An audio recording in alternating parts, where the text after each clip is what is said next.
we've talked about like before, you going through like a pretty rough time, like through the divorce and everything like that. Mhm. Um, Well, yeah, yeah, yes and no. I don't know how to say. I don't call it that. I don't say I went through a rough time, but yeah, yeah, no, and this is one of the you things know, that I want to talk to you about. The thing that I want to talk about is how you deal with um coming through the other side of yeah, massive life change in hmm, that way. And I think that that's kind of where I was getting at when we started this conversation. In that, yeah, in that, like you're one of the few people that I know that have gone through even back then when we were first getting to know each other. That that you were one of the few people that I knew that had the ability to take on some information, look at it critically, and potentially like change from that. So in that same way, I feel like um, you have definitely had a lot of change within the last whatever 5 years or so. yeah. I mean, I think I've had a lot of change in the last year.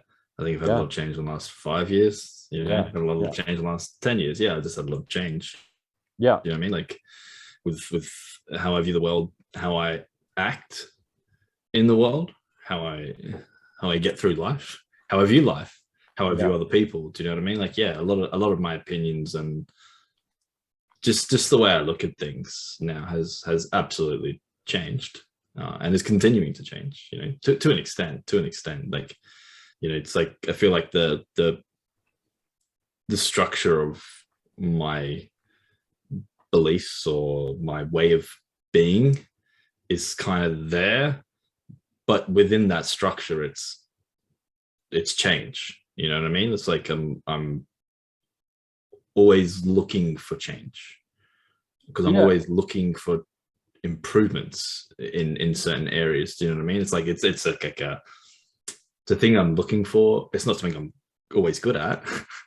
yeah, I'm not like by any means like someone that can always be like what's the best thing to be doing right now, and yep, that's what I'm going to do every single yeah, time. yeah, It's like it's a constant struggle, but I have that struggle. Do you know what I mean? I'm always looking for it, and at the end of the day, what it actually is just like looking for the ability to call myself out on my own bullshit and being honest with myself. That's what it actually is. If I do something that I'm like later on, I'm like, oh, I know that was the shitty thing to do, but then I try not to do it again, and I try to make amends for it and then not do it again. It's like rather than double down and go, nah, fuck that. I was justified. You know, it's like that's just not how I operate because I don't know. It's just like not what I do. You know, it's like I so try to think critically about my own actions. Try to think so about why I do the things that I do. You know. so I remember having a conversation with you, and like we don't need to get into the specifics, but like I remember having a Mm-hmm. conversation with you when we were bouldering one time, Mm-hmm. and you were talking about like some of the like kind of hectic things that you were going through, um, you know, having to go to court and all this kind of stuff, Yeah. dealing with, you know, what is Yeah. genuinely um like a really hard thing for people to go, like it is, like I don't know how else to like say it, but it's like, yeah, that's some real shit, man. Like that's some Yeah. like really rough stuff to have to deal with. Like doesn't matter like what side of it you're on, whether you're right or you're Hmm. wrong, like it's still fucking rough as fuck to Yeah. go through. Yeah. I mean, a messy divorce with Children kids involved, involved. yeah. It's like, you know what I mean? Like that's basically what it is. There was obviously unique circumstances to my particular case. Oh, Um, as with you all know, cases, I'm sure. as with all cases, you know what I mean? And like there are plenty of people that had it way worse than what I think I did. You know what I mean? And plenty of people that probably didn't have it as bad that probably thought they had it worse. Do you know what I mean? Like there's always personal perspective and things like that on their own situation.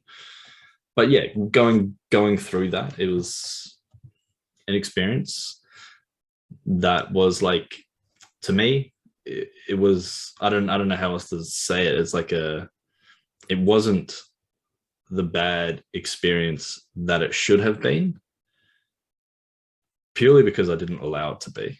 That's literally it. There's no other reason why it wasn't the worst time of my life, other than I just simply didn't let it be. I did whatever I needed to do so it wasn't that.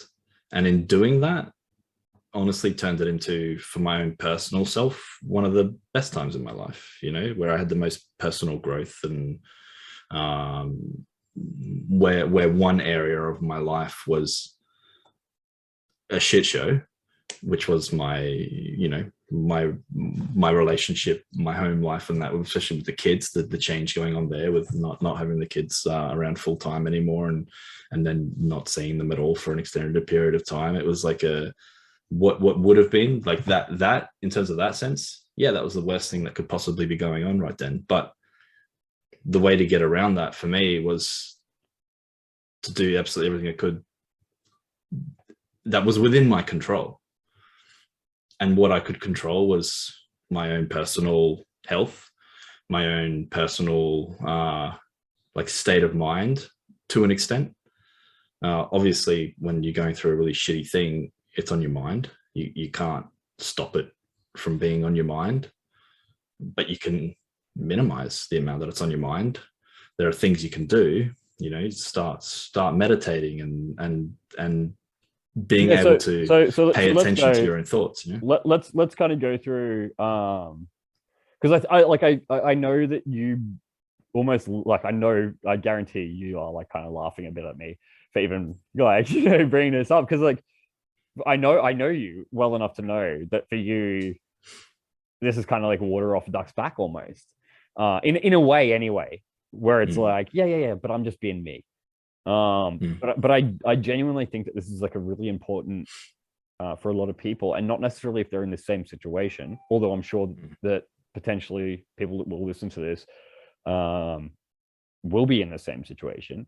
But I just mean like in general, like some of the coping mechanisms, because I almost could guarantee you've not actually thought about it like this, but like there are coping mechanisms that you had during that time. And that's exactly how I think about it. Yeah, I'm well aware that's yeah. So I think like it'd be good to like kind of just go through like, so what are some of the things then that, like, the ways in which you thought about things that you found to be beneficial for you at the time, Yeah. Well, I think you can, like, honestly, you can sum it up like real quick, and then we can go into it more in depth with like the more specific things that I actually did. But what it really comes down to is not worrying about what you can't control and worrying about what you can control. That is literally it. Now, the things that you can control, that's what I'm saying. We can get into that and go through the specific things that you can actually control.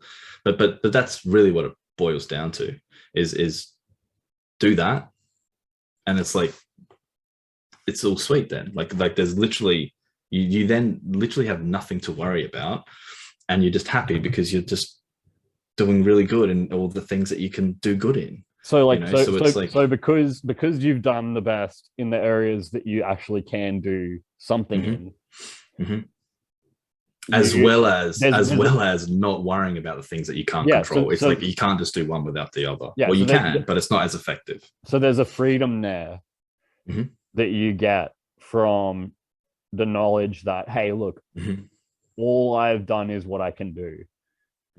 And other than that, everything else is basically in the hands of fate, or whatever you want to call it.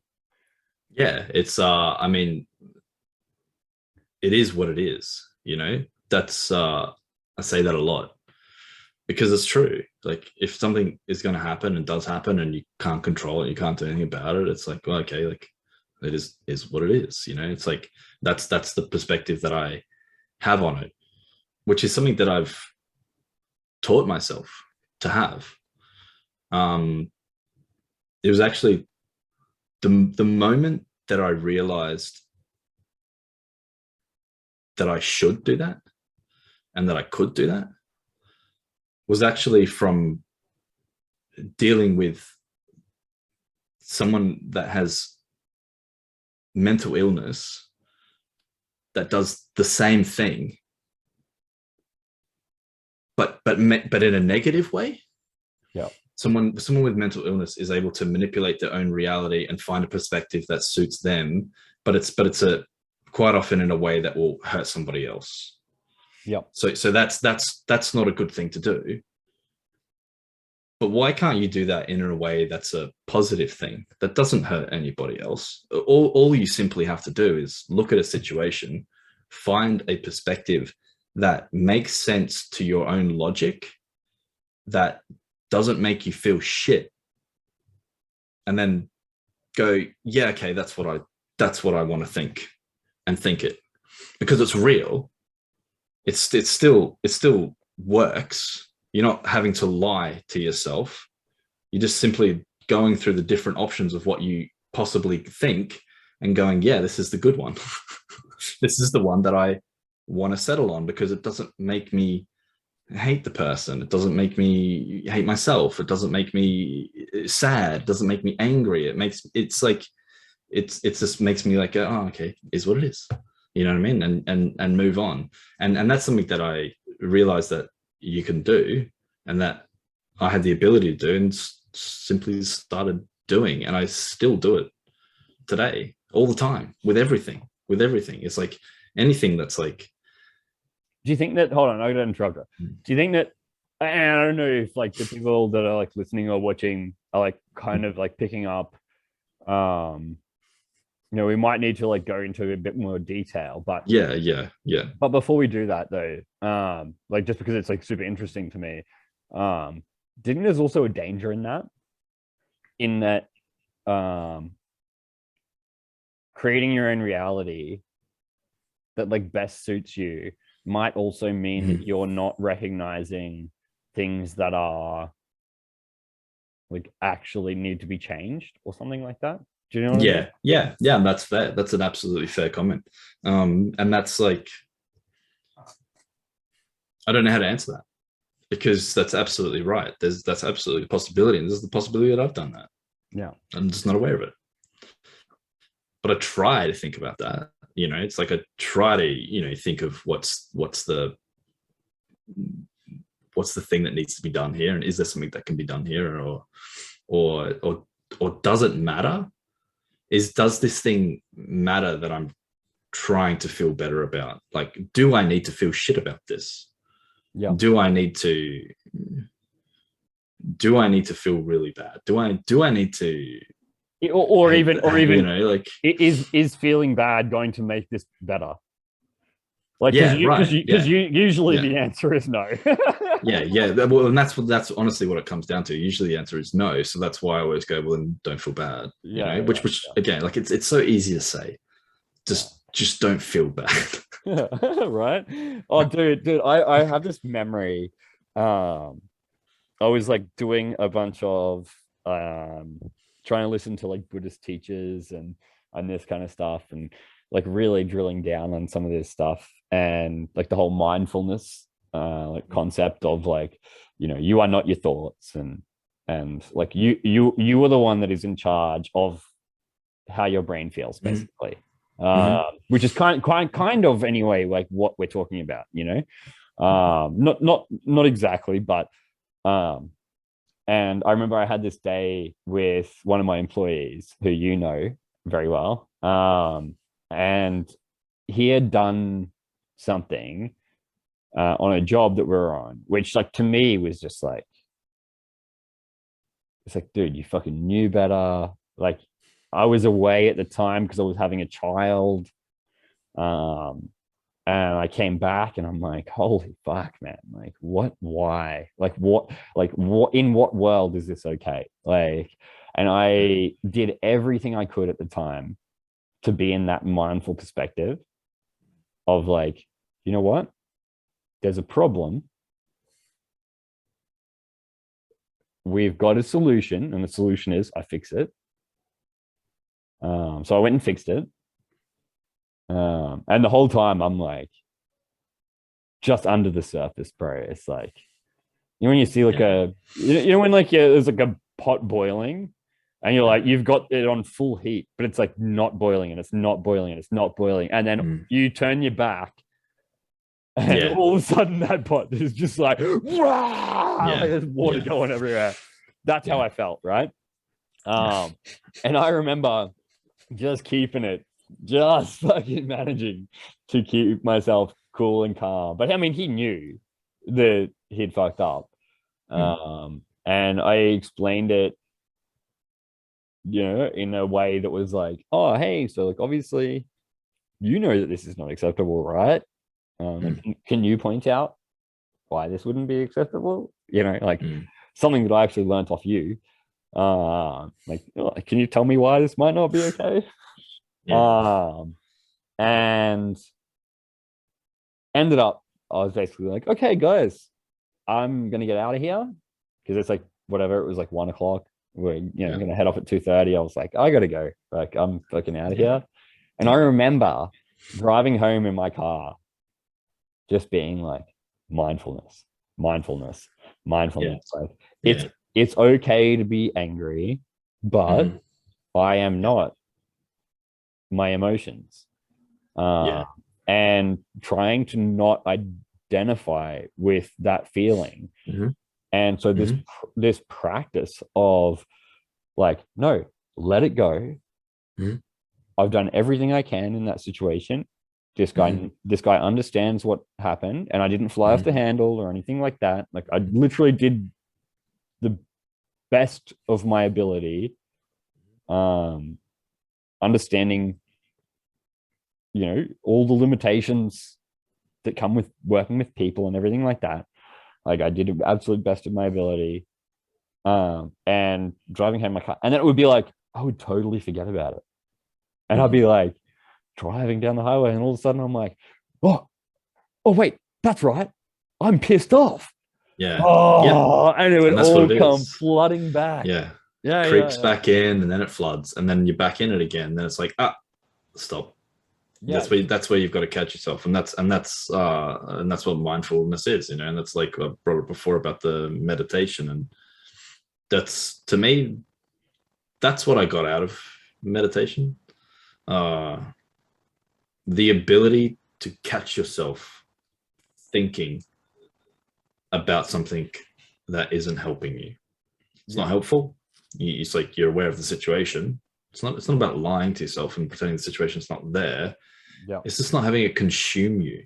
It's like you said before, it's okay to be angry. It's okay to be sad. These are all just normal emotions. And I think people these days don't quite understand that. They think like just that being sad is just bad. It's not the case. It's not the case at all. There's certainly times in your life that like you should be sad. If you're not sad, that's bad. If a loved one dies and you're not sad, that's bad. That's not normal. There's something wrong with the way that you're processing your thoughts and emotions, right? So being sad or being angry, it's not a bad thing, but having it consume you, that's a bad thing. And that's what meditation, mindfulness, being able to realize that you're in this loop in your own head, and realizing that that's what it is, and then being able to choose to get out of it. That's what meditation is to me. That's what I got out of meditation, the ability to do that, because that's when you practice mindfulness meditation. But hold on. That's what you're doing. I feel like that's almost like worth saying again, just because like I genuinely think that like there's a lot of people out there that might really struggle with this concept. But like for me, like the process basically goes something like recognizing the emotion that you're feeling, acknowledging it. So you're like, yep, yeah, no, 100%. Like that's a real thing that I'm feeling. In my mind, then it's like, okay, is that benefiting me? Like, is there a way that this is useful? Or like, what is the utility of me feeling like this? Have I done everything that I can to make sure that like whatever, like this is not going to happen again? Whether that's a conversation with somebody, whether that's like fucking whatever it is. Like in my situation, right? It was the divorce, which was really, the divorce was the divorce. That was never the issue. The issue was always the kids, the being able to see the kids and the custody issues with the kids.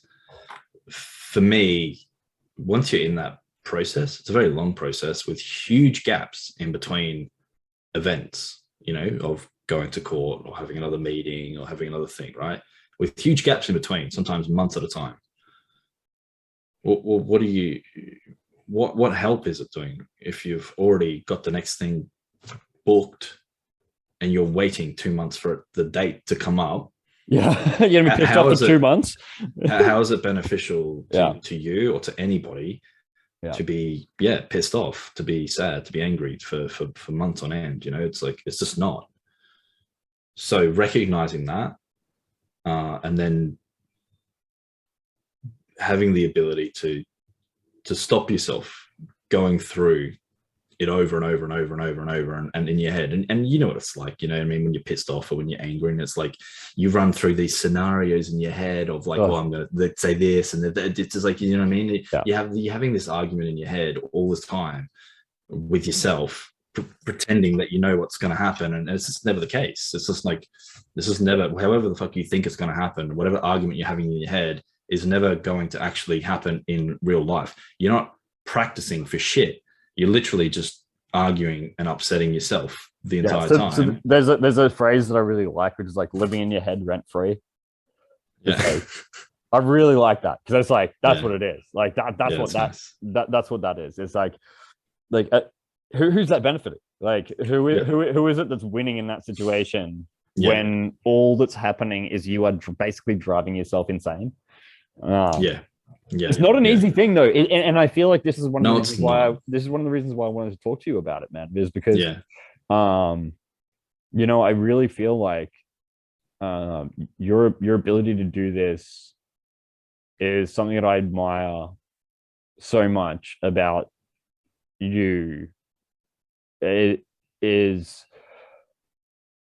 and like obviously, like I'm not, what do you say, lived experience? Like I'm not in your lived experience. Like I don't, you know, I've got a lot of privilege over here.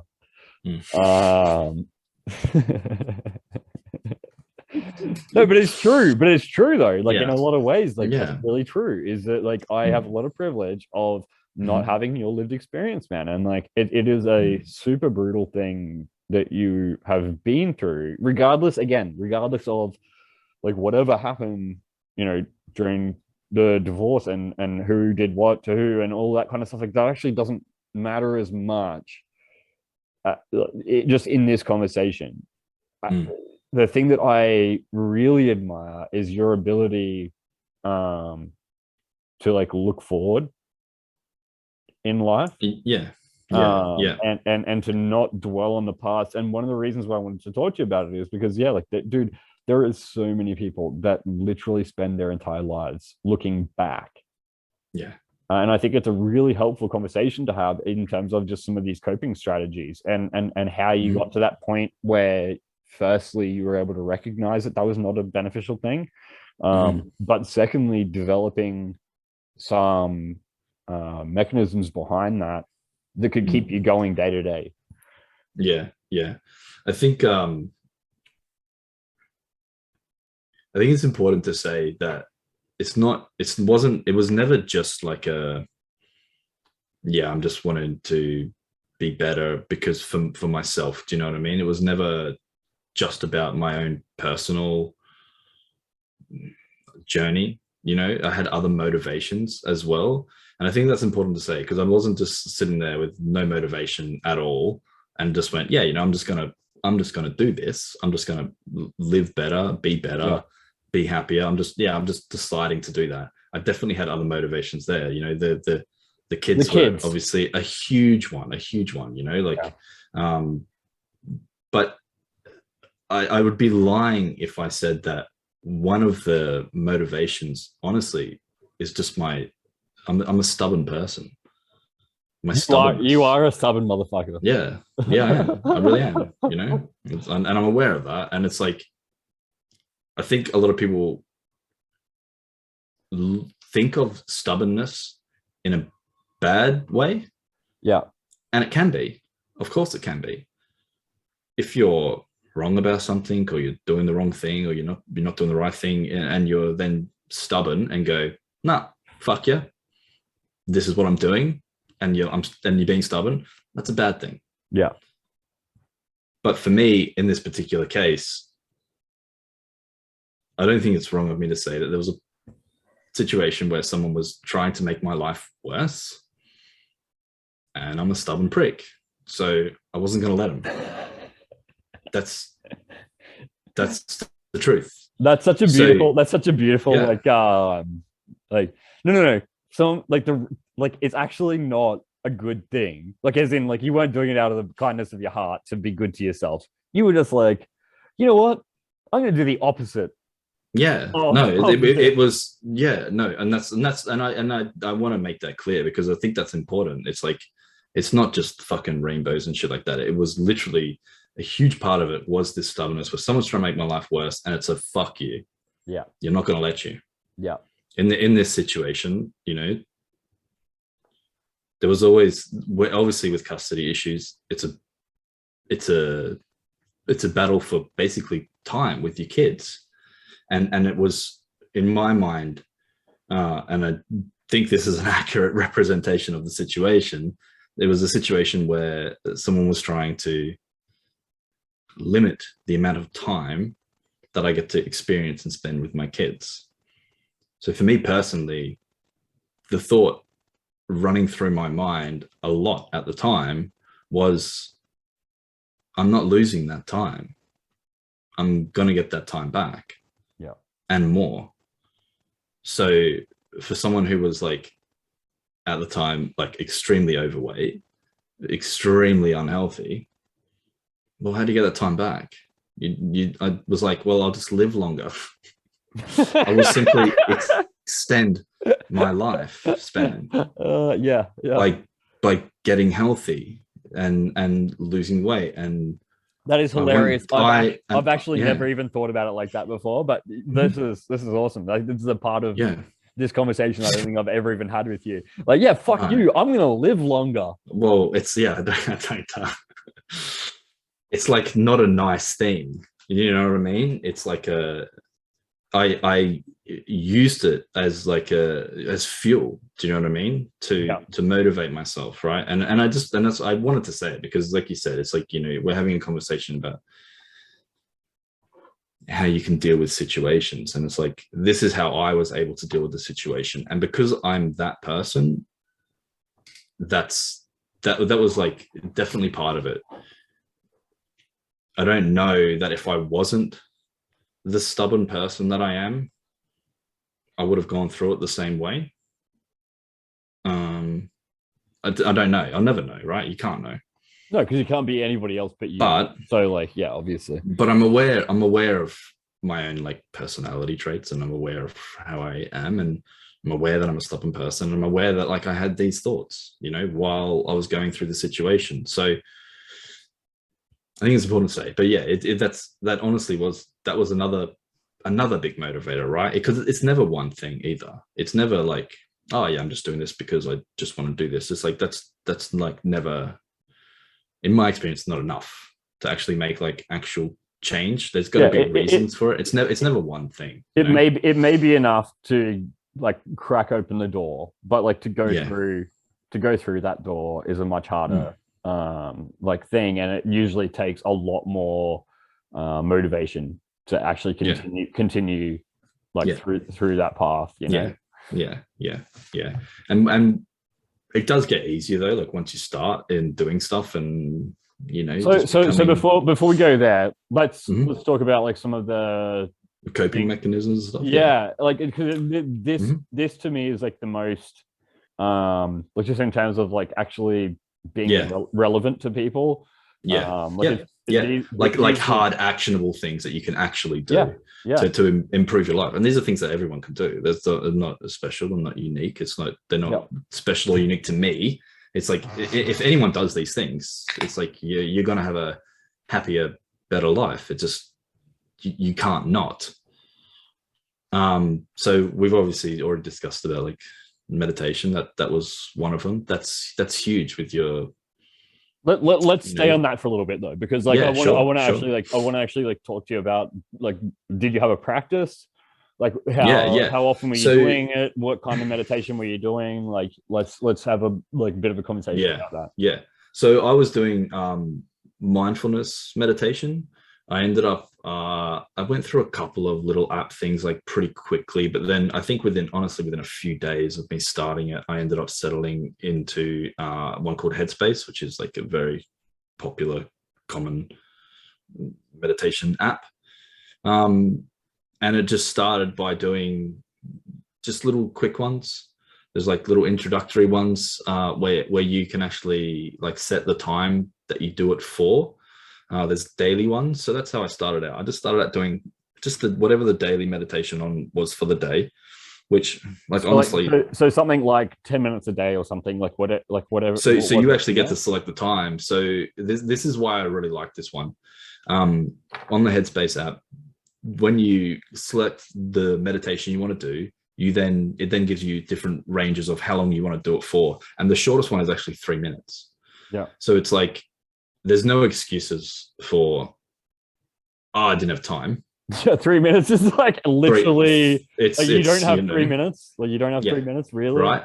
Yeah. So which is great because it just removes the excuse of I didn't have time. It removes a way for you to weasel out of your own shit, right? Yeah. What you said that you wanted to do. It also makes it more accessible. Not even just the fact of weaseling out, it just makes it easy to do. You know, if I can't do a 3-minute meditation when you first wake up or when you're going to sleep or when you're on a walk, you know what I mean? Like there's literally a meditation for every moment of the day. So that's how I started out, just doing the quick daily ones and just learning even how to meditate. You know, there's a process involved, which every person leading the meditation, I suppose, has a different process to an extent. But basically what it's doing is it's just like calming you the fuck down, trying to clear your mind and just basically getting yourself prepped, ready to sit there and think about nothing. Yeah. Which is really fucking hard to do. It's really hard to do. As somebody that has done a lot of those apps, it is, and also somebody that probably has like undiagnosed ADHD and a bunch of other issues. Like it is very, very hard to do. So like you make it, when you were like saying that, it's like, oh yeah, no, it's 3 minutes a day or whatever. It's like, yeah, dude, that's fucking that's a long 3 minutes. Oh yeah, no. So three minutes of thinking about nothing. Like I couldn't do it. Yeah, but that's not the point. That's the point of meditation is not to actually think about nothing. It's to realize when you've stopped thinking about nothing. So it's to realize when you've started thinking about whatever the fuck you're thinking about. You've heard a bird off in the distance and you're like, oh, what are that fucking bird's doing? And oh yeah, that's right. I need to go to the shops and I need to grab this and I need more milk. And yeah, okay, no worries. And yeah, tomorrow I've got to do this thing at first in work. And then you're like, fuck, I'm thinking again. Stop. So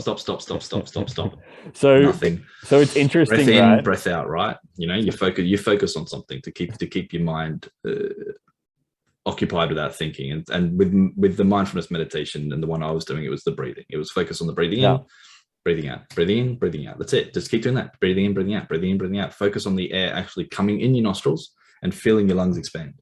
And then feeling the deflate and then the warm breath coming back out of your nostrils. Like it's actually feeling your breath and focusing intently as hard as you can possibly focus on your breathing for as long as you possibly can until your mind wanders off to something else. And then going, oh, back. Fuck, I've realized my mind's wandered. Bring it back. That's what it is. And in doing that, we were talking before about where you get stuck in your own head with these emotions and you get stuck in these loops in your own head. When you practice catching yourself thinking and bringing yourself back to breathing, it's the same thing. You catch yourself thinking about this bullshit that you can't do anything about, that's only upsetting you. and going, nope, bring myself back to not thinking about it. Yeah. And then 30 seconds later, you might be thinking about it again, but you stop yourself again, and then you bring it back. And in doing that, it's like a muscle. You just get better at it. And then over time, you get so good at it that you catch yourself thinking about the bullshit almost instantly. And then you don't think about the bullshit very often. Or So at you least just end up not as much. Not as much. Well, not as often compared to like obviously 24/7, right? Yeah. So it's like because there's a lot of people. There's a lot of people, and this is why I think that this kind of thing is so important to talk about. That's why I wanted to like kind of drill down and like the method and everything, is because there is a lot of people, and like fuck man, me included, I'm sure you included, who go through life at certain points, even if it's not all the time, and you try and do your best, I'm sure.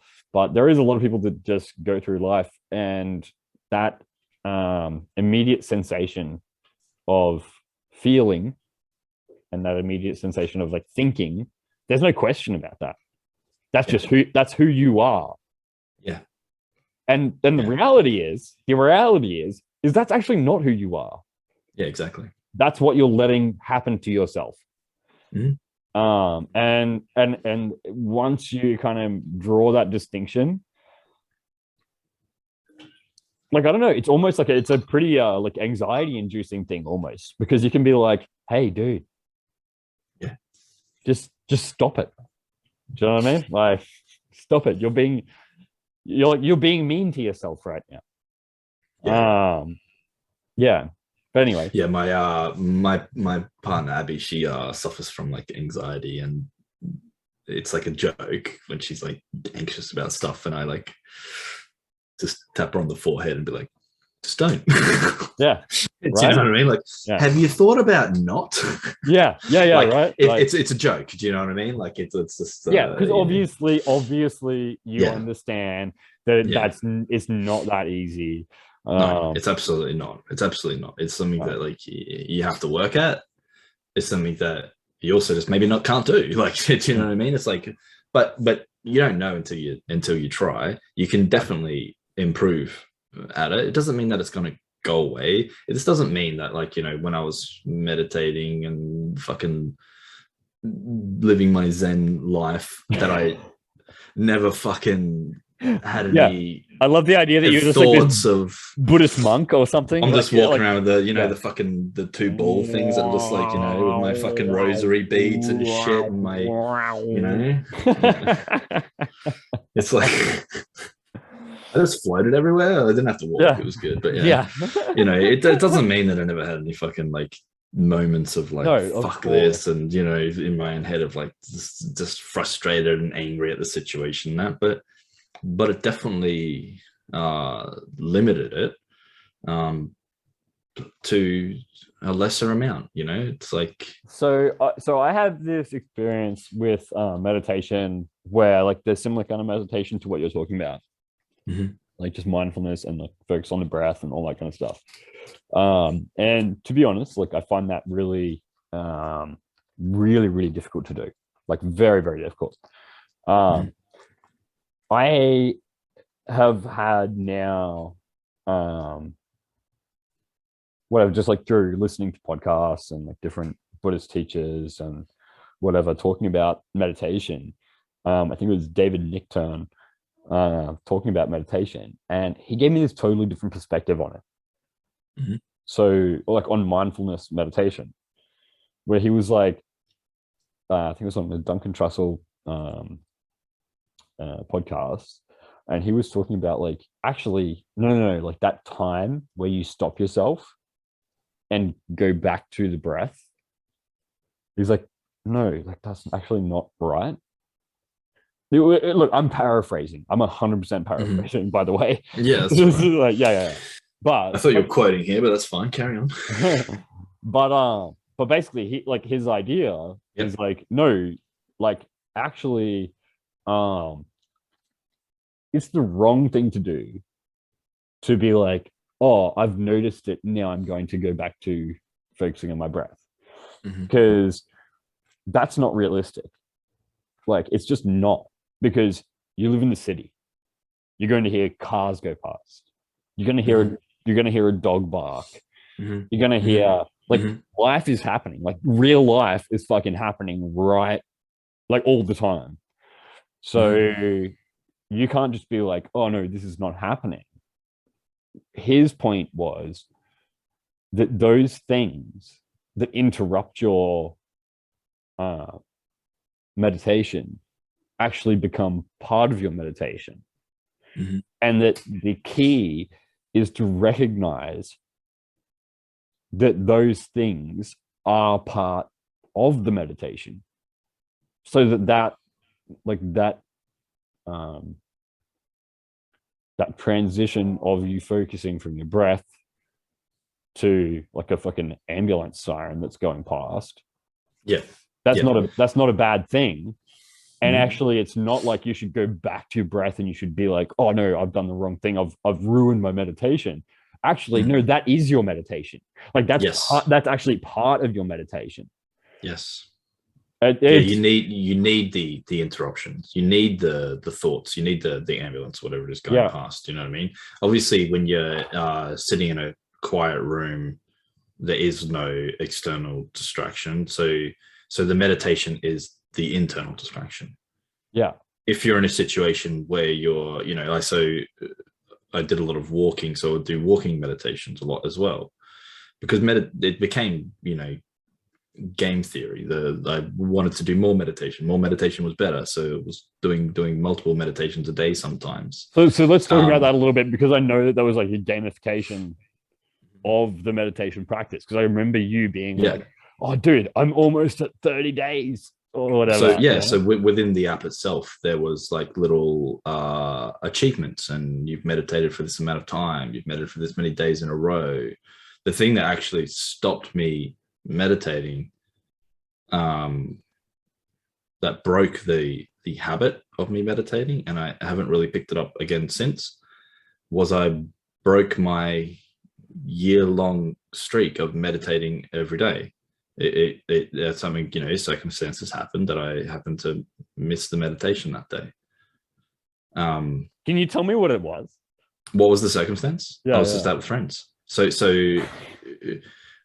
it got to the point where I wasn't necessarily getting as much out of the meditation anymore, because I didn't have the interest in exploring it further. It was simply using it as a tool, and I'd already developed that tool enough to where I needed it to be to be the coping mechanism that I wanted it to be. So it literally just became like a coping strategy of like teaching your brain to do this certain thing.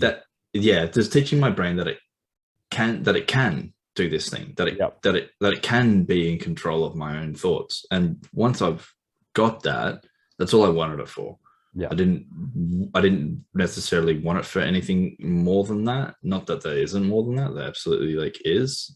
But for me, it was not. I didn't want to become a fucking Buddhist monk. It's not. That was never my intention when I set out. I'm really looking forward to. So I'm definitely gonna have a podcast with Jake, because he has been.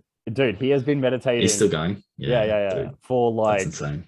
Fucking whatever, like the last 5 years, daily practice. And he's talked to me about some really weird shit that has happened, in particular when he was in lockdown. So he got stuck on the opposite side of the border that he lives on, this whole COVID thing, and had to do the hotel quarantine. And he was talking about some weird stuff that happened to him while he was in the hotel quarantine, when he was when he was I'll listen. I'll definitely want to look for I really want to talk to him about it more, because he was like, oh dude, like I basically lost, he was like literally telling me like I lost contact with my body, like I was no longer inhabiting. Right. He's someone, I've told you this before, like he's someone I've always like for a long time have really wanted to have like that conversation with him. That's super because I think it's a combination of like his personality and mine, and then also not really being like we haven't spent like a shit ton of time with each other. Do you know what I mean? We know each other through you. We're acquaintances through you. Yeah. So it's like you can't just have that conversation. Yeah. Without, you know what I mean? You would have to go through the awkward stage of being uncomfortable and whatever to actually then get down to it. Well, you would. Yeah. Probably he wouldn't. Probably he's just like, meh. Yeah. And that's what I mean by his personality as well. Do you know what I mean? But I would absolutely look forward to you having the conversation with him, because it's like you already are close, so you don't need to get through that period. You're just there already, and I just listen to maybe, dude. So I'll have my conversation with Jake through you. Yeah, so. Let's hope anyway, because like I think. So like Jake's like a real introvert, so like it might be a like bit of a difficult thing. But I think if we do like an interview format like we're doing now, kind of thing, then it might be a bit easier. But anyway, so let's keep moving on to like other coping mechanisms. So definitely, obviously, meditation was like a massively beneficial thing for you, and it really changed a lot of the way that you thought about things. But like, what were some other things that you were going through at the time? Yeah, so like I said before, like one of the things about like my stubbornness and simply wanting to live longer, well then a big part of to do that is simply being healthier. You know what I mean? So getting healthier became a motivation for me, became a goal of mine, became a fuck you. You know what I mean? Like it was all of those things. So that was another one, was just simply getting healthier. Now the way to go about that is like it's the same as everything. Do you know what I mean? If you want to physically get healthier, well, you eat better, you exercise more, you sleep better. It's like, you know what I mean? It's like these it's all the, no one doesn't know these things, but it's about finding the practices and finding what works for you, for me. So I suppose, what were some of the things that worked for you in that way? So in terms of like just getting healthier, what worked for me, honestly, was walking. A lot of walking. The hell of a lot of walking. Yeah, so I remember having conversations with you like right kind of at the start of this journey, I think, and Pokemon Go. Yeah, I think that was maybe around the time that came out as well. So that made it like easier. That became Pokemon Go actually came out before I got divorced. So I started walking a fair bit, like not a fair bit. Well, yeah, a fair bit, I suppose, for me. From zero, from zero to I don't know, 10, 15 Ks a day when I was playing Pokemon Go some of the times, right? So that was that wasn't necessarily the case after the divorce. And when I started walking, that I was doing it sometimes, not all the time, but just as an extra thing to be doing while I was walking. Whereas initially when Pokemon Go came out, I had to do the walking to play the Pokemon Go. Afterwards it became, well, I'm already walking, I may as well be playing Pokemon Go. Right. So in that time, like one of the questions I have is like, were you listening to like audiobooks? Were you like, yes. So I was making the most of what I was doing. If you're going to be walking, you may as well be doing something else. You can be playing a game. So I played a game. You can be listening to music.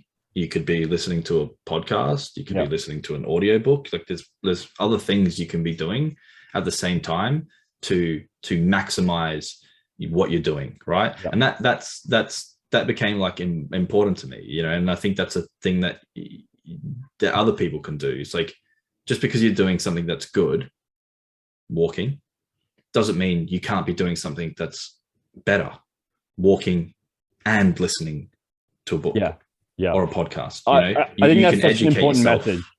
I really do think that that's like just such an important thing, because like so many people that I know who have like health issues in particular, like with weight and whatever, and like that's something that like weighs on their conscience, which like if it doesn't weigh on your conscience, probably like I don't actually like, like if you don't like if it's not Sure. an issue for you, like then don't worry about it, kind of thing. Yeah. Yeah. But if it's something that is weighing on your conscience, like let's do something about it. And if the thing that's stopping you is, oh, but walking, that's so boring.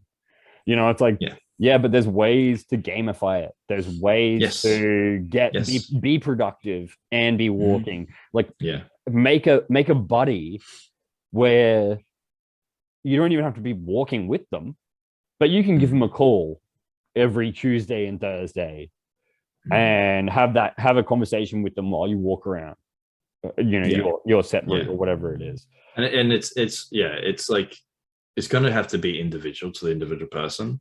That sounds lame as fucking boring to me. Like, you know what I mean? Like having to have a conversation like while I'm walking or whatever, like that's not something that I was like, oh yeah, that's fucking awesome. You know what I mean? Like, but I found other things. Do you know what I mean? Like it doesn't whatever the example is of what you can be doing, there's a billion of them. There's a billion ways that you can be better at what you're doing. So you figure it out, what it is that you can do, that you want to do. Yeah. You know what I mean? What interests you? What is better for you? You know, and if the only way you can walk, if that's what you decide to do you know what I mean? Even that itself, you don't have to walk. You can swim, you can do whatever. You can like just it has to obviously be something physical if you're trying to physically get healthier. But whatever the thing is that you're doing, then figure out what else you can add to that you want to do as well. Yeah. And if it can make your life better, that's great. Then that's what you should try and do as much as you can of. Yeah. But if it's just listening to music, and which is purely like more entertainment, you don't get much like long-term value out of listening to music. It's just in the moment entertaining to you. Yeah. If that's what you need to do the physical thing, well then do that. Yeah. There's nothing wrong with it. Yeah. But then obviously for me, it wasn't about that. I didn't need it. I was literally walking because I wanted to walk because I wanted to get healthier. I didn't mind walking because it was like I'm a lazy fucker and it's easy. And so it's not, you don't get exhausted. So when did that turn? Walking. When did that turn for you? Because I know there must be some point at which like you got some shoes. You put those shoes on your feet, and that day you were like, okay, I'm gonna run today. Yeah. So the process of what took me from walking to running was a long one, and the reason. So I bought shoes for walking. I didn't buy shoes for running, because I was walking so much. You know, at one point there, I got up to over 30 kilometers a day. I was walking. I had like a loop that I had sort of down at my mum's place. I would go down to my mum's place and I would walk a loop around like the lake and that down there, which was around a 7-kilometer loop. And then I had a loop that I would do at my own house that I enjoyed doing, that I would walk, which was around a 7-kilometer loop. And I would sometimes do 2 down at my mum's and then 2 up here, and sometimes even a 5th one. Do you know what I mean? Like I said, there was a period of time there where I was walking over 30 kilometers a day, every day. So I needed shoes. Yeah. I needed to get some shoes to simply walk that in. So I already had the shoes. The shoes were never a thing that I then got because of running.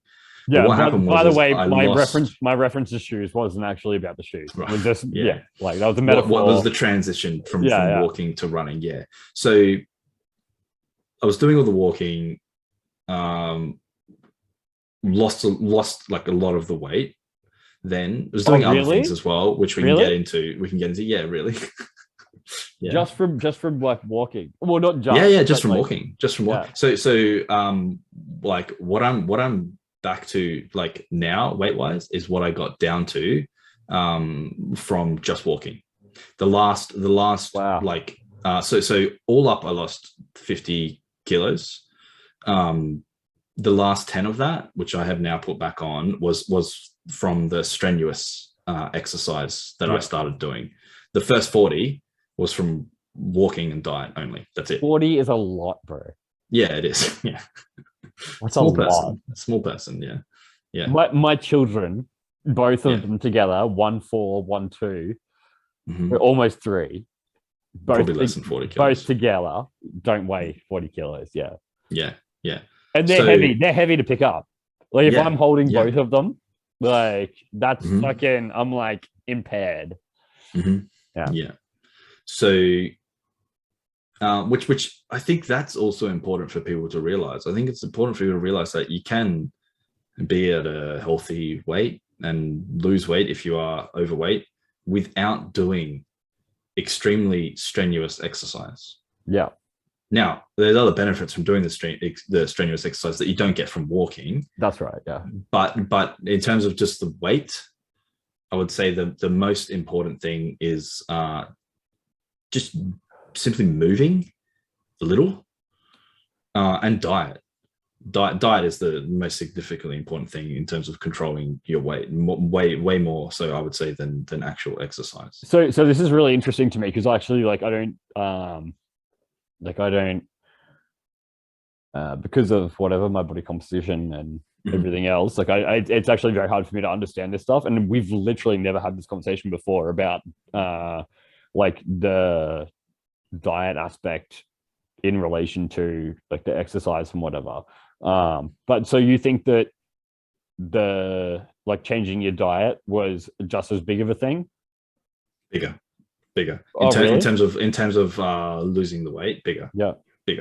Yeah. I would say more of the weight loss was due to diet than due to the walking, because like I said, it was a low, it is low stress. You don't burn like a shitload of calories from walking. Yeah. So if you still are eating shit and a lot of shit, you're not going to lose weight. You have to have a good diet as well. It just more so. I think better diet and no exercise is better than an extremely poor diet and a small amount of exercise. You can obviously, like, you know, if you exercise a lot, you can eat whatever you want, or if you have, you know, like yourself, you just it doesn't matter what you eat, whatever you want, and it's like you just don't put on weight, you know. But I don't know if that's necessarily the case. I just think you actually just don't like overeat, or personally have a particularly like poor diet. I think your diet's a good diet, which is why you are of a good weight, you know. But yeah, so for me it was definitely way more diet related than exercise. Okay, so how did you right? like? So what were some of the changes that you made with your diet then? So I actually went through like this weird. It wasn't a diet. I don't like saying that I went on these diets, because it was, what I was trying to do was to change like my eating habits. So it ended up going through like these weird 6-month blocks almost, is where I was like sort of eating in a particular way. Yep. And it was just a way for me to control the amount that I was eating and the quality that I was eating. So one of the first things that I did to sort of transition away from like literally take away every day, the first thing I would do in the morning on my way to work was call into a servo and grab a sausage roller and iced coffee. Do you know what I mean? Like, I had these, which was a reward system that I'd set up for myself to simply go to work. As a motivation for me to go to work. You know, the reason I'm getting out of bed is because I'm going to give myself a reward. Yeah. I've got to go to work, so I'm going to reward myself for doing it. And that's okay. Fine, I'll get up and go do that. So, classic addict's brain, man. Like that's so. Like I know a lot about addiction, and like that's sneaky, that shit too. It's like it'll sneak right up on you, where it's like, oh, why am I standing in front of a shelf of donuts right now? Like, I don't even know how I got here. You know, like, you just go. It's just autopilot. It becomes an autopilot thing you do. So for me, it was about improving that, right? So what I did with that specifically was like, well, I still hate going to work, so I still want the reward system there.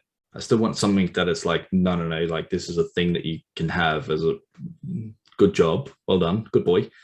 Um, but okay, how can I make that better? Yeah. How can I, like, it doesn't have to be an iced coffee, a large iced coffee, or a 4-pack of fucking V's and a sausage roll or 2 sausage rolls, like, Yeah. all right, let's just cut it back to just a coffee. Yeah. And I started with, would go to the drive-through coffee shop in the area and grabbed a large fucking caramel latte. Do you know what I mean? Yeah. Still not great for you. Still fucking the caramel syrup is sugar. Like, just straight sugar. It's like, you know what I mean? But that's better than an iced coffee. It's less sugar. But also you're developing a habit. Yes. Like yes. that, through that mechanism of like not doing what you would normally do, you are starting to develop like a resilience. Yes. Yeah. So which yeah, and even in that, like at the time, I recognized that wasn't where I wanted it to end up being. Yeah. But that was just a stepping stone to get there. So after then a period of time, it stopped being a caramel latte and it was just a latte. Yeah. And then after a period of time, it stopped being a latte and it went to just black coffee. Yeah. And I still do that to this day. Yeah. I still do this to this day. I still have a black coffee every morning. And I always will, because what ended up happening, like there's so many things going on at the same time. So we're going to have to jump around a little bit. No, that's okay. Yeah. But when I was walking, listening to a lot of podcasts, a lot of the podcasts and the books and things that I was listening to were from health professionals and from people. So I was educating myself on how to be a healthier person, because that was my interest at the time. Was I want to be a healthier person? Well, okay, I want to be the best of that. I want to be better. So that's like, how can I make the most of my efforts? Yeah. And one of the things that I picked up was intermittent fasting, which has been a huge benefit to me, because it's a way to restrict the amount of food that I eat. So I simply eat less now, because I have made the decision basically that I'm just not going to have breakfast. That's basically what intermittent fasting is don't have breakfast. Doesn't it seem ridiculous? It does, yeah, because you've been told your whole life you have to have 3 meals, you have to have breakfast, lunch, and dinner, and it's just not the case. Oh, dude, it's like, I really struggle sometimes when people are like, yeah, let me grab the food pyramid though, bro. Like, yeah, exactly, right. Yeah, it's like but there is this real thing in our culture where it's like breakfast, lunch, and dinner, breakfast, lunch, and dinner, and eat all of those 3 things. The main and that's how you're healthy. Yeah, and the main part of those has to be carbs. That's the biggest thing. You gotta have carbs. Like yeah. So just through educating myself, when then going, this fasting thing's good. The other benefit to fasting is it's one of the most proven ways that you can simply increase your lifespan. Yeah. So this brings me back to the fuck you, I want to live longer. Yeah. So, all right, I'll get healthier and I get the benefit of the fast, like simply the practice of fasting makes you live longer. Sweet. Yeah. I'm in. So that's what I wanted to do. Well, then I find out it's not just like obviously food, it's calories.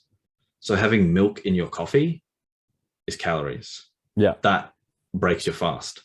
Yeah. So I was like, okay, we need to drop the milk now, because that's why I dropped milk out of my coffee in the morning, was because I'm like, I'm not doing this fast thing without doing the fast. Yeah. I'm not doing it. So I want to do it. So this is how I have to do it. Right. Then I find out, well, actually there is some calories in coffee. However, and this is why I still have coffee. It's such a small amount of calories, like virtually negligible, that it doesn't break your fast in terms of, it's not you're fasting or you're not fasting. It's like you're fasting completely, or you're just fasting a little bit less now, and now you've eaten something. Okay, now you're not fasting. Yeah. So it's like it does. It's not the 100% benefit of the fast. I don't know what it is. 95%, 90%. I think it's 90, closer between 95 to 99%. I was about to say it's probably high. Yeah. It's extremely high. Yep. but the benefits from having caffeine first thing in the morning, well, there's proven benefits from that. So while you're missing out on this 1% of the fast, you're getting the benefits of having the caffeine. And this is what I have simply heard from a health professional. That fit with what I wanted it to be as well, because I want my coffee in the morning. So as soon as I found someone that went, yeah, well, actually, it's not that bad for you because it barely breaks your fast, and here's all these other benefits, I went, sweet, thanks. That's my perspective now on it. Thank you. I needed that. So that's what I run with, right? So I can't remember what we were talking about before that, but yeah. So that's kind of like where I ended up getting with fasting, and I was talking about the diet, right? We're talking about the diet and how I improved my diet. So like that's how I improved that portion of my diet, right? That was just the one element of my morning ritual I've improved. Now that's no longer a bad thing for me, but is a good thing. Yeah. I'm still having this reward system, this treat that I give myself for getting up and going to work. That's right. You've just shifted what the treat is. And it's now a good thing for me. It's not a bad thing, you know. And it's like, but to me now, it's the same thing as when it was an iced coffee and a sausage roll. It means the same to me. I have the same experience or whatever. My feelings about it are the same. It's just now not bad for me. Yeah, you know. So it was doing things like that. But like this stuff is like fucking just super important. I genuinely believe that there are just so many people out there that haven't heard like a genuine perspective on a lot of this kind of stuff, where they just think that it's like this impossible mountain to climb. You know, and it's like no, it's not a mountain. It literally isn't a mountain to start with, and then also like you were just saying, like you can just switch those same reward systems around to being something different, you know. Yeah, exactly. And that's like, you know, I think a lot of times people just hear these 5-minute little fucking inspirational, look at this guy, he was, you know, lost 40 kilos, and if I can do it, you can do it too. And it's like, the Subway dude. But how did you actually do it? You know, Jared, he just ate Subway, bro. He did. Well, do you know what? He actually walked. Yeah, he walked and ate Subway. That's all he did. Well, he did. I'm pretty sure he also touched kids, unfortunately. Okay, we didn't need to bring that up. So like, is that how he lost his weight? Yeah, I'm not sure if that's a good example of how to lose weight. It's like, you brought him up, dude. he ate Subway, he walked, and he touched kids. Like, don't. Yeah, he lost all his weight. Like, let's not use that guy as an example of how to lose weight, because I'm pretty sure that's not how it works. Yeah. But there's like, we've got a bit sidetracked now, but yeah, there's like, I don't know, there's plenty of ways that you can improve your diet, and it's like just being honest with yourself as well is honestly the most important thing. Is like being honest and going like, oh no, I can actually improve my diet, and if I do this, it will be better. And then honestly, I think that's actually the hardest thing. It is. It's like I said earlier, it's calling yourself out on your own bullshit. Yeah. Your own shitty justifications in the moment of, but I want this, so it's not that bad, or it's fine, I'll just do better tomorrow. Or it's like, do you know what I mean? It's like it's stopping yourself in the moment from having those shitty decisions. And a lot of that honestly comes down to preparation, being organized. The amount of times I eat shit food because I don't have something healthy there easily accessible is huge.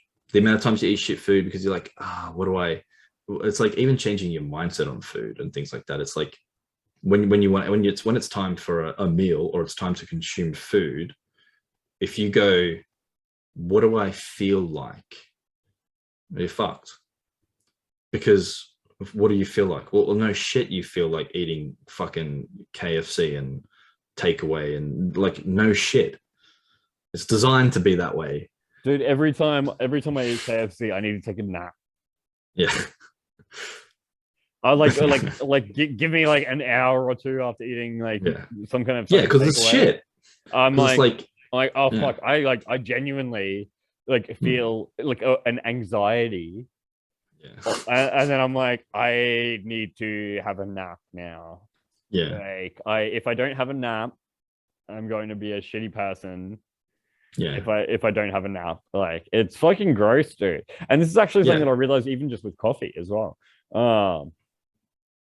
Like man, there must be like a fuckload of people. This is like something that like I've talked to Jake about as well. It's like coffee and the fact that like there is no drugs that we approve, like as a society, that we like approve of, that we don't put dosages on.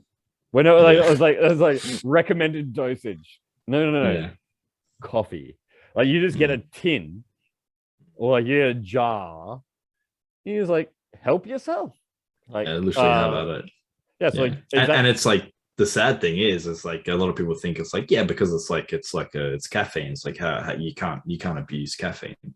Unfortunately, that's not the case. Unfortunately, caffeine like drastically does affect your quality of sleep. Yep. And people and your quality of all life, around the world. Which then affects your quality of life as well. I've met a lot of people like having gone through this experience of like trying to understand, because I was never a coffee drinker. And going through the experience of starting to drink coffee, and because I enjoy having a coffee, but mostly because of the mouthfeel.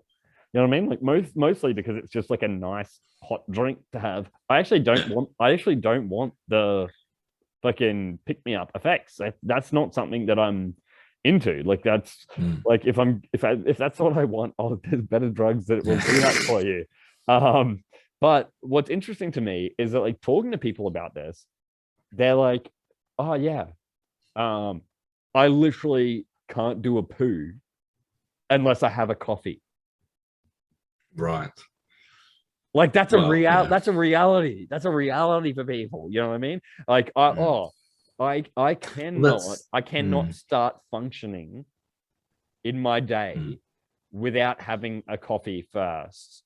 I'm like, oh fuck, man, like that sucks, dude. But a big part of that is like a ritual thing. But then also caffeine is a like it's a hard drug, dude. It is. But it's also there's something like with the caffeine. It's like a I can't remember the word for it, but it makes you go to the toilet. Yeah, direct. That's one. Yeah, it makes you go to the toilet, right? So it's like it's kind of like a side effect more than a necessity. I'm sure if someone took away all the coffee in the world, these people are still going to shit.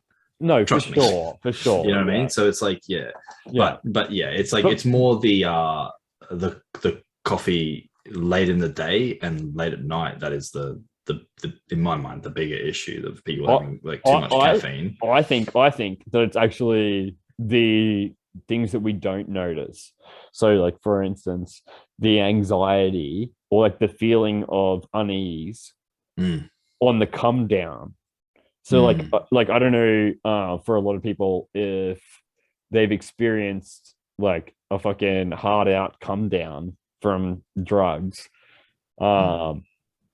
Like it's rough. You're like you feel out of sorts. You know what I mean? Like you don't feel like yourself, blah blah blah. Yeah. You know what a bunch of anxiety disorders are? People that just haven't had enough coffee or they've had too much coffee. Like this is a massive problem. It's like every year the amount of people that have anxiety goes up and up and up. Yeah, you know what else is going up? The amount of people drinking coffee.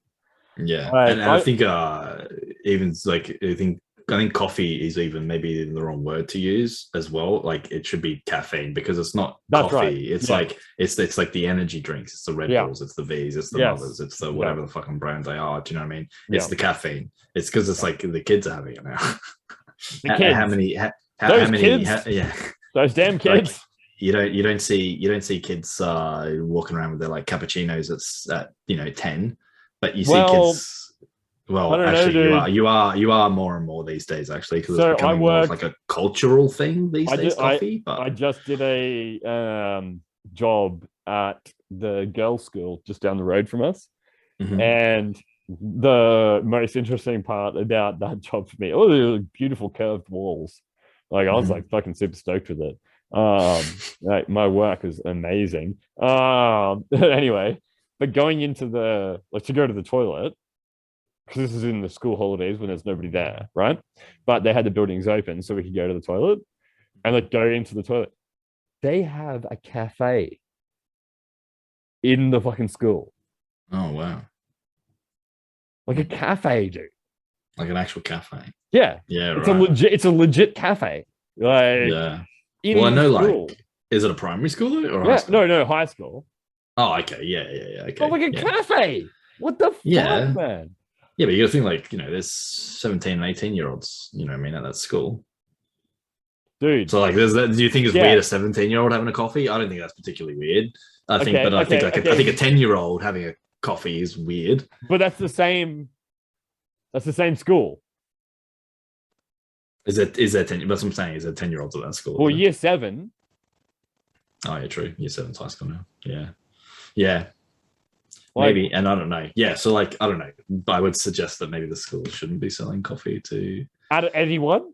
under yeah. No, Well, I don't just know. anyone. I They don't shouldn't know. be selling Do you fucking think so? coffee. Yes, I 100% Yeah, think so. probably. Like that's fucking gross. I think that that's a terrible decision to be making.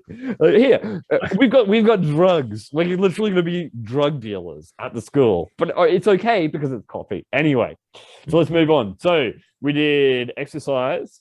We did touched on diet. Was there Little anything? diet, yeah. Yeah. So was there anything else? Any other things? Um, yeah, there were, man. The other coping mechanisms was like keeping busy. Yeah. And for me, to tie it like all in together and make it all like work together, the keeping busy also had to be good for me. Yeah. So I kind of what I did was, because I had a lot of free time during the day, I kind of limited myself to entertainment later on in the day. Yeah. Like in the evening was when I would be like, okay, if I'm doing something purely for entertainment purposes, I'll do it later on in the evening. During the day, I'm going to do what I can to improve my life. Now that was exercising, that was like just cooking, like making sure my diet is better, is good. That was like friendships and that, like, like maintaining friendships. My friends, my family was a huge benefit to me. That was a huge coping mechanism. Yeah. So I did my absolute best to be the best friend I could be to my friends, to be the best son that I could be. By the way, definitely a much better friend then. Yeah, I know. Yeah, I know. And even better than now, right? Because now I'm not doing that. I'm back to being a shit cunt friend, right? But like also, yeah, that was I'm a well joke. aware. That was a joke. No. But every joke has a little hint of truth. So yeah. No, and you're absolutely right. And I'm aware of it. And it's anyway, let's keep going. But I'm okay with it, Yeah. But yeah, it's like, yeah, so that was one, like, just so yeah, with like any friends that were free in that during the day, I would catch up with them. But then it's not just about like simply seeing them. Like I said, if I was actively trying to be a better friend, so I was not trying to make it like a one-sided thing. Like I was looking for something to keep me busy, keep my mind busy, and hang around other people and talking to them stops you thinking about the fucking shitty loop in your head, about what the shit stuff that's going on. Yeah. But then while I was there as well, it's like, well, okay, like everyone's got shit going on. So if they got some shit going on that they need to talk about or they need to deal with and well, then yeah, of course, like talk to me about it. So I would talk to my friends about a lot of the things that they had going on, issues that they had, and tried to be a good listener to them, and then also actively try to give them like good advice, you know. I wouldn't just say like an off the cuff like response, be like, oh yeah, that sucks, you know what I mean? Like if someone told me something shitty, I would be like, oh, okay, well, like I would actually think, well, how can you make that better for yourself? And what I would tell them, I would say like, oh well, have you thought about doing this, or have you thought about that, you know?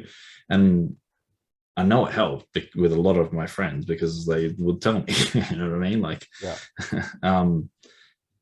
And like, yeah, and just trying to have good conversations with people. And a lot of the time, like I said, I was listening to a lot of podcasts and reading a lot of books in that at the time. So there's a lot of interesting things that I was fucking hearing and listening to, and was exciting me. And so I would have these conversations with them as well, and then they would get interested about it as well. So yeah, just working on my own like personal relationships with And personal my like growth. immediate circle, you know what I mean? That was another like coping mechanism for me Yeah, at I the mean, time. Yeah. I feel like that's something that kind of gets like skipped over in a lot of the like talk about, like, you know, like whatever, like empowerment and everything like that, is Yeah. the fact that a lot of this stuff actually just also comes down to so a really good quote that I heard recently was Michael Malice, and he was talking about like basically like how to be a nice person. Mhm. It was like, do you have a friend that you could reach out to and that you know that would appreciate like you reaching out to them? Mm. It's like, yeah, do it. Like Yeah. what's there to lose for you? Mm. Like it only benefits you. Like there's only Yeah. benefit in that. Yeah. Yeah. And it's this weird thing where we don't do it a lot of the time because Yeah. whatever, we've got stuff going on in our own life and all this kind Yeah. of stuff. But the reality is that like that person's life is better for having you notice them, and your life is better because then their life is better. You know what I mean? It's like this Yeah. like Yeah. cyclical thing. Yeah. Yeah. Yeah. It becomes like a win-win situation. Do you know what I mean? So it's like, you know, I mean, shit, you were one of the friends. Do you know what I mean? Like, Yeah. it was, you know, it was nice. It was nice. I'm sure you enjoyed it. You know what I mean? Like we can hang out. We were hanging out a lot more. We were like, that's when me and you started bouldering and rock climbing and stuff like that. You know, which again, it's like it's like doing the two things at once, doing the multiple things at once. You know what I mean? Yep. I'm maintaining or improving, or like, you know, having a high quality relationship with you because we're hanging out doing something together, but then the thing we're doing is also a physical thing. So okay, I'm also now getting physically stronger and healthier at the same time. So it's like I'm doing both of those two little coping mechanisms would be activated at the same time, and quite often they always were overlapping different mechanisms that I was doing, you know.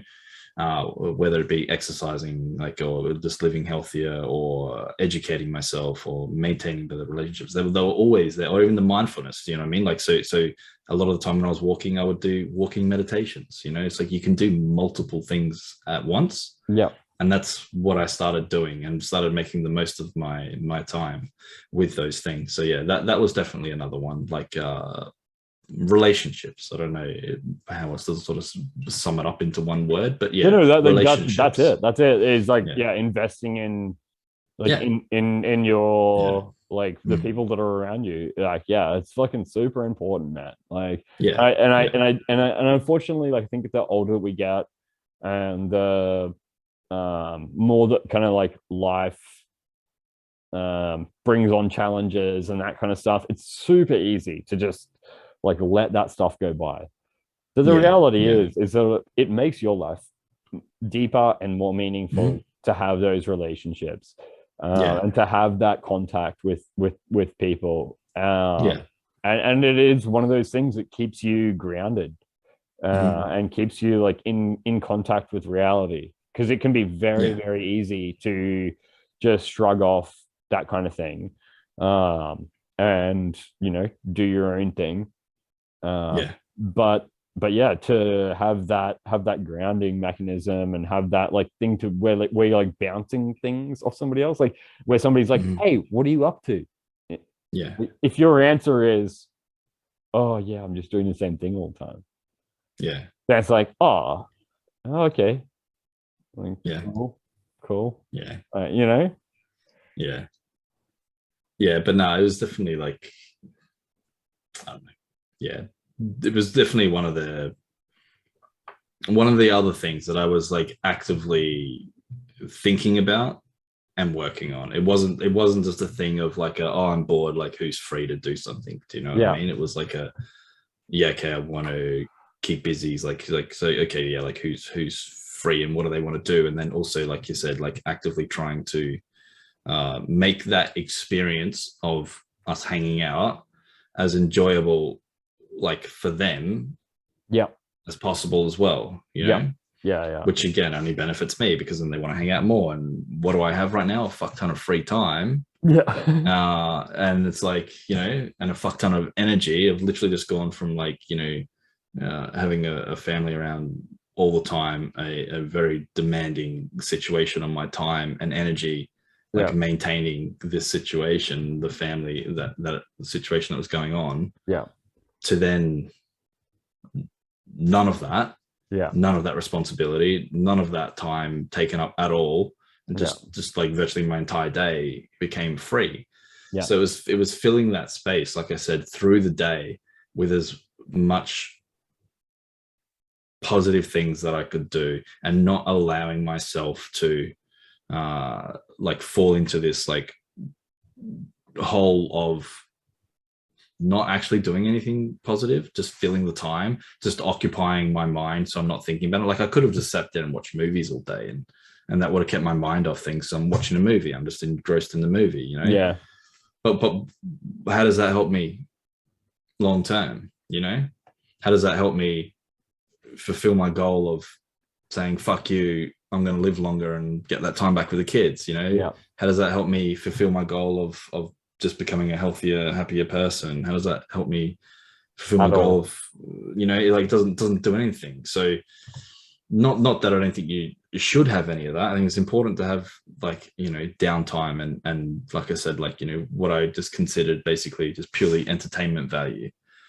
That's important to have as well. Like you know, for me, but it's just about like balance, you know what I mean? Like it's about managing it and having not too much of one thing and, you know, not enough of the others, you know? Yeah. So it was just actually like thinking about it and being like critical with myself and kind of setting what I wanted to do before the moment. You know, it's like okay. So that's like a pretty like different concept. I feel like for a lot of people. But like, yeah, let's go into that. Like, what do you mean by? Okay. So I sort of said it before with the diet. You know, where it's like, if I decide, okay, tomorrow night for dinner, I'm going to make this stir fry with this, you know, chicken and these vegetables, and I'm going to go to the shops and I'm going to buy these things, and that's what I'm having for dinner tonight. And then when dinner rolls around, there's no thought of what am I going to have for dinner? What do I feel like? Let's go to KFC. It's like, no, that's what I'm having. So I just go through the motions of doing that. It's like setting your autopilot up to be better for yourself, because that's what you do. No one can actively make the best decision for themselves at all times. That is fucking exhausting. That is so hard. So just set it up that that's what you're going to do, and then you don't have to think about it. So I would make plans with like, you know, or I wouldn't make plans, because what ended up happening is I didn't need to actually make plans after a while, because I had so many like things that I could just go do. So it wasn't necessarily well, tomorrow, all right, tomorrow I'm going bouldering with Cameron, and that's locked in for between 9 and 1. I was never that regimented. It was literally on the morning, I am free today. What do I want to do? All right, yeah, I haven't seen Cameron we haven't gone bouldering for a couple of weeks. Let me see if Cameron's not working today. Call you up. Yeah, you're not working? Sweet, that's what we're doing. Yeah. But if you were working and you weren't free, well, then I had an option too of, well, I might go to the beach for a surf. Yeah. Or let's see if Silver's free. Maybe he's not working today, or he's free and we can go play squash. Yeah. Or I know Aaron doesn't work on these days, and we can go for a skate together. Do you know what I mean? So Yeah. I know I had all these options all the time. And if no one else was free to do something, which happened all the time, like it's like people work, people have their lives. Well, that's when I would go, well, okay, then I'll walk. Yeah. I'll go for my walk and listen to my podcast, and I'll listen to my book. And do you know what I mean? So I already had these things that I would do that I had predetermined were a good thing for me to be doing, that I had set there to do. Yeah. I didn't have to think of a thing to do. Like, okay, I need to do something good for myself. What can I do right now? Like, what should I be doing? Like, it's like I already have these things that I just do, and then it's just picking from them. Yeah. Which one do I want to do today? Which one's available for me to do today? Yeah. Like, okay, yeah, I want to go for today. What do I want to do? I want to go for a walk today. Well, it's pissing down with rain. Do I really want to go for a walk today? No. Yeah. I want to go for a surf today. It's dead flat. Well, all right, fuck. What do you do? It's like, if you don't have these other things there, so it's like you can't just be like super regimented, but it's like, it doesn't mean that you can't plan though. You can still plan to do something. What that something is can change, Yeah. So, and that's having the variety of different things. Yeah, the variety is good because you don't get bored like that way. But it also means that you've got, like, you're not so tied into making the plan. Yep. Like, you're not so like tied into, oh, okay, for the next 2 days, this is what I'm going to do, or the next week, here's my regiment. It's like, no, I've got 100 different things that I would like to do. Yeah, like, my personal fitness wasn't relying on you not working so we could go bouldering. Like, it's because that doesn't work. Because then if you weren't free, well then what? Don't worry about my fitness today. Like, it's like, so it doesn't work. You have to have these other things in place of something, and you build those up over time. It's like I didn't just fucking go like one day I'm sitting on the couch playing video games and watching movies like all day and not doing anything, and then the next day I'm fucking surfing and skating and squash and rock climbing and gel blasters and fucking everything else that I got into. You know what I mean? There was a bunch of different fucking hobbies, that I got into. It was funny when I had to go do the psych evaluation thing or whatever for the custody stuff. I get there and he's like, "So like, how are you doing?" Yeah, really? Like, all of those things? Yeah. He's like, "How are you dealing with things?" And like, what are you getting up to now with your free time? It's like, I was like, "Oh, I've got some hobbies," and he's like, "Oh, okay. Like, what are you doing?" I was like, "Well," yeah. And I rattled off like 10 things, and he's like, "Oh, fuck." He didn't say fuck. He's like, "Oh, wow, you're doing a lot." He's like, you seem to be doing really well. I was like, "Yeah, no, I'm good." Yeah, I'm good because I was making myself good. You know what I mean? And what's interesting about that, I think that there's almost like a taboo around like that mindset that you're talking about, because it's like, oh yeah, but it's because he's not doing well that he's doing those things, which it's like. Which is also true. Which is also true. Yeah. Yeah. It's like, no, he's not doing well. Yeah, you're right. Mm-hmm. And also, but because of that, I'm doing extremely well. Yeah. It's like, it just like is what it is. It's like we're saying many times. It's never one thing. It's not I'm just doing well, but it's not I'm just doing bad. It's both. One of the weirdest days of my life was during this period, right? Like I said, there was long periods between an event happening of a meeting, a court, whatever, right? And during those extended periods, there wasn't really much to do. So because I was in this point of being able to control essentially what I was thinking about, I wasn't thinking about it a lot. and it definitely was not something that was negatively impacting me for huge periods of time, especially after you know, the first year or so, because I was used to it by then. Yeah. You know, people are very adaptable to situations, and after a year, I'd adapted. You know. Yep. So it was fine. I was fine with it. You know, I was used to it. You know. But I went through this long. It was still going on though. I was still in the middle of this fucking horrible custody thing where I was at this point able to see my kids, but not able to see them as much as I'd like. So it was still a shit time. But there was a good like 3 months there, and I was like, fuck. I haven't been down or angry or sad for like 3 months now. And I was like, ah, shit. Am I lying to myself? Yeah. Have I convinced myself that I'm doing fine, but I'm actually not? But I've just convinced myself that I have. And what happened was I was out late, very late, a couple of nights in a row, which during this period, I was very strict on my sleep schedule. I would not give up 8 hours of sleep a night for anything. Yeah. But these particular 2 nights in a row, there was social things on that I was like, no, whatever. And I made the decision so I stayed up late 2 nights in a row. Because of that, my diet the next couple of days, I was a bit tired. So I ate a little bit shitter. I wasn't quite as organized. My diet suffered only a little for those couple of days. It was after those 2 nights of shitty sleep, 2 days of, it's still reasonable. It wasn't like I didn't eat like takeaway or anything like that, but I just was eating like more carbs and just like, you know, a bit more sugar and shit like that. I then woke up on the third morning, and that day I was down. I felt flat.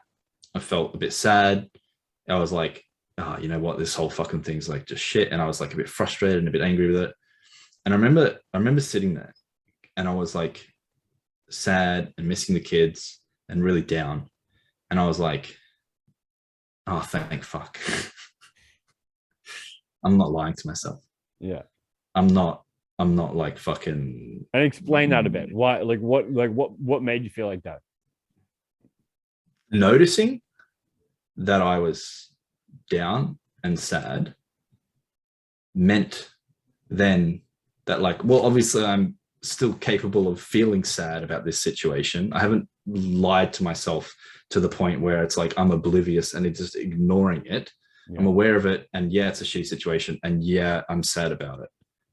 But then in realizing that I was sad about it made me so happy, because I was then like, I'm not lying to myself. I just literally have been happy for the last like 3 months, and yeah, like it's a genuine happiness. Yeah. So I went through this. It was the weirdest day, man, because I went through this because I was still tired, and I still had eaten the shitty food for a couple of days, and that.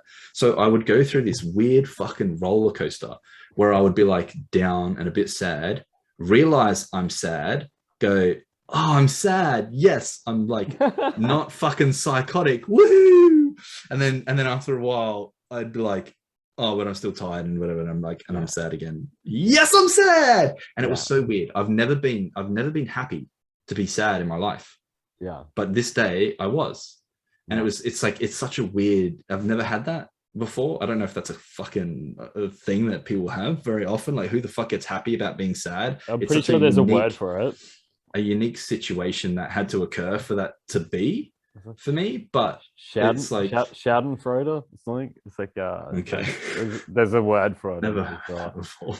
But yeah, so it was honestly like one of the weirdest things for me, and it was kind of going through having that experience of that day has made me appreciate the emotion of sadness and of the other than, you know, negative emotions. So, like, I don't like even using the word negative, but like that's what they're thought of, you know, like sadness is thought of as a negative emotion, anger is thought of as a negative emotion. Yeah. But it's like they're not negative compared to the happy. Like obviously you enjoy one more than the other, but they're just emotions. You know what I mean? It's like you And just have them, you know? they're all part of the human experience. And like it Yeah, does, like exactly. if you don't have all of them, then you're probably not human. And I feel like Yeah, that joy then comes from like, yeah. oh, like actually I I'm am a real human. boy. Yeah, Yeah, exactly. Pinocchio yeah, style, like yeah, yeah, yeah. So yeah, it was. I don't know. It was just like a weird day, a weird experience to have. You know, which I'm grateful for now, having had that. You know. let's try and end this on the benefits, like what you got out of that transition. I think that one of the things about the um you know transition that you've been through that to most people is like very hard to understand is Mm. just the idea that you can go through something that whatever like Yeah. should be like a super negative thing. Like in most Yeah. people's eyes, Hmm. it Hmm. was it's like, oh fuck, he went Hmm. through something that was horrific, Yeah. that a lot of people don't get even to experience in their lives. Hmm. But came out on the other side and actually was better for Yeah. having gone Hmm. through that. Yeah. I went through like a really bad custody battle after the divorce, and went from literally being like full-time dad, spending nearly every waking moment at home with my kids, to not seeing them at all. And which honestly was like devastating to me. But at the end of it, to honestly be able to like look back at that like the 2-year period of my life where the custody battle was going on, and be grateful for it and view it as honestly a hugely positive thing, which I do, because it was hugely positive for me. It was hugely positive.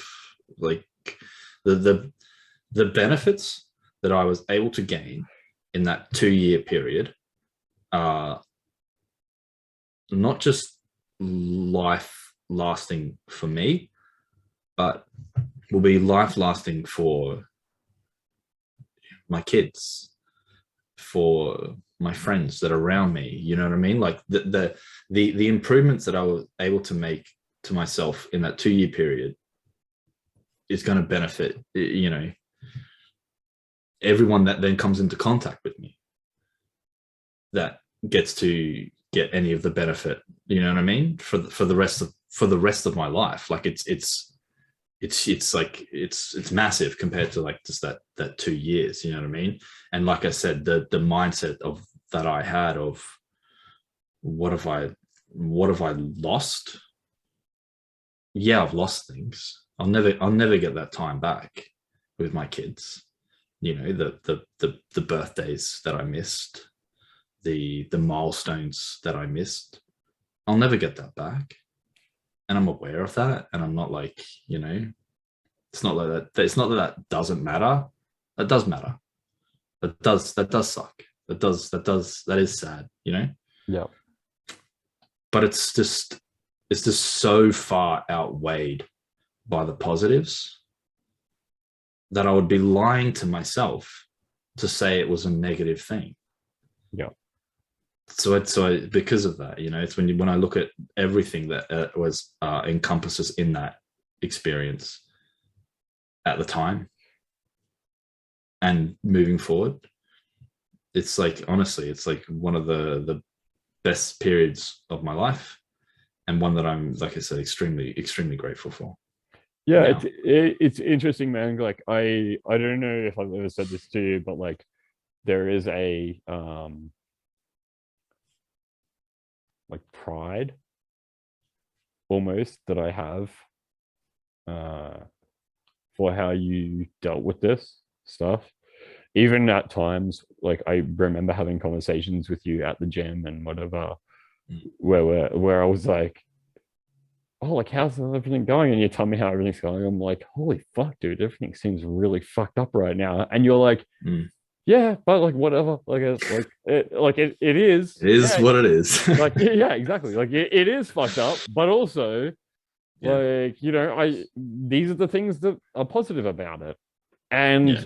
and it's just so um I think one of the things that maybe, and like I don't know, maybe like a lot of people have said this too, I have no idea, but like it is really inspiring.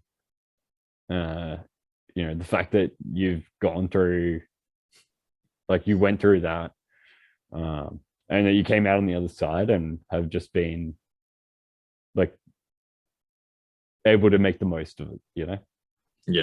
Like and I don't know, pride's not the right word, but like there is a sense of like pride, or like I'm like, oh yeah, Mick's my friend. Like he's like, Yeah. he did it. Like look, he went through this hard thing and came out, and he's like a better person for it. Like it's like yeah, well done. Like, and even regardless of like you being there, like that's how I feel.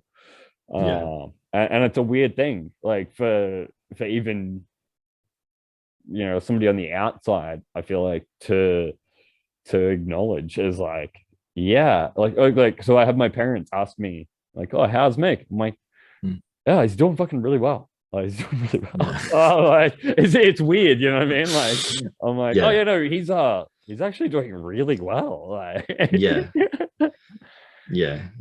And like I get that. It's obviously not perhaps the most common way that people deal with a shitty breakup and custody thing. Do you know what I mean? But I also don't think that it comes from a place of like insecurity, or it doesn't come from a place of like trying to compensate. Like it comes from like this genuine place of like trying to just make the most out of what you've got. And like this is the thing for me that was like the most impressive, I suppose. Is like, yeah, like, hey, this is what's happening, and I'm gonna make the most of it. Whether it's divorce or whether it's whatever, dealing with like interpersonal relationships and that kind of stuff. I was like, so many people are just like, nope, like my life's fucked. And the reality is that you have a say over that. Yeah, that's exactly right. And everybody does. It's like if you think that there's nothing that you can do to make your life or situation, okay, so maybe some of the situation specifically, there might be nothing that you can do about a certain situation. But if you think there is nothing you can do to improve the quality of your life, you're lying. You're just lying to yourself. If you honestly think there's nothing, you cannot improve it in any way possible, you're just not being honest with yourself. You know what I mean? And that's again what it comes down to. Just if you can get to the point where you can be honest with yourself about stuff like that, and go and call yourself out on your own bullshit, and go, okay, there are things I can be doing. That's honestly like step one. If you can't get past that, then you can't implement anything in place. You can't begin to try and find the things that you want to do, the things that work for you. Because it's like you can't just do what I did. You can't just, because you might not like walking. You might not want to go fucking climbing. You might not have the same friends. You like, so you can't, right?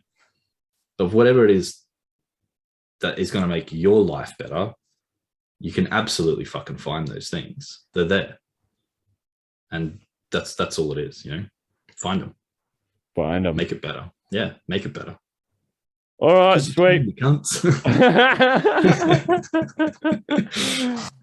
right, well, it's been awesome chatting to you, Mick. I fucking really appreciate you spending the time, man. Like it really does mean a lot to me, and it also means a lot to me the fact that you're willing to like open up about a lot of this stuff. Dude, it's like, I don't mind speaking for a lot. I really really value you as a friend, and like I really value these kinds of conversations. So hopefully other people will also like find something that they can take away from it as well. So yeah, I just want to say like thank you for your Dude, time, and no worries, man. Anytime. thank you for your honesty as well. So but I also probably going to be like my number one guest as well, because I feel like if I want to do this as a weekly thing, Yeah. it may just end up being the Mick and Cam podcast. So Yeah. I Yeah. appreciate the fuck out of you, like Thanks, man. Goes as a both ways. person. No, I mean I really do. Like I know, like it's so easy to say that or whatever, and like, Mm. but like I genuinely really do appreciate you, and I appreciate your honesty, and I appreciate your approach to life, and you're somebody that has like changed the way that I think about things. You're somebody that has changed the way that I know for sure a lot of people who have met you and who have had their way of looking at things changed for the better. So I think that this is something that a lot of people need in their lives, to be able to take that critical look at themselves, and to be able to have a good hard look at themselves and decide where they want to be better or not, you know? So Beautiful. much love, brother. Much love. Thanks.